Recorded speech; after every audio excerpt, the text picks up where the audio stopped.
শহর থেকে জেলা অব্যাহত ভোট পরবর্তী সন্ত্রাস। বুধবার গভীর রাতে কসবার ৬৭ নম্বর ওয়ার্ডে পিকনিক গার্ডেন জল ট্যাঙ্কের কাছে সিপিএম এর এই দলীয় কার্যালয়ে তৃণমূল কর্মীরা ভাঙচুর চালায় বলে অভিযোগ। ওনারা এই ঘটনাগুলোকে অস্বীকার করছেন বলেই যারা এই ঘটনাগুলো ঘটাচ্ছে তারা এইগুলো ঘটনার আরও বাড়তি উৎসাহ পাচ্ছে, কেননা তারা বুঝতে পারছে যে আমার দল আমার পাশে আছে।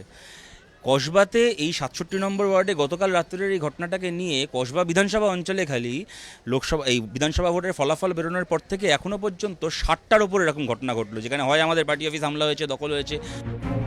যদিও অভিযোগ অস্বীকার করেছে তৃণমূল। উত্তর ২৪ পরগনার হাবড়ায় তৃণমূল দলীয় কার্যালয়ে আগুন, অভিযোগের তীর সিপিএম এর দিকে।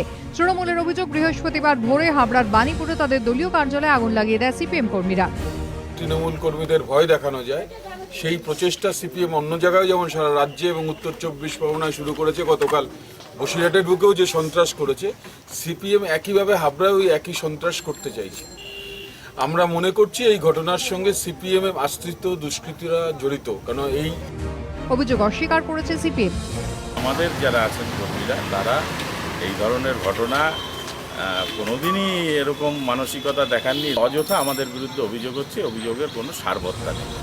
ভোট শেষ হয়েছে অনেকদিন আগে, কিন্তু জেলায় জেলায় এখনো অশান্তি। কবে থামবে এই সংঘর্ষ, প্রশ্ন উঠছে। এবিপি আনন্দ।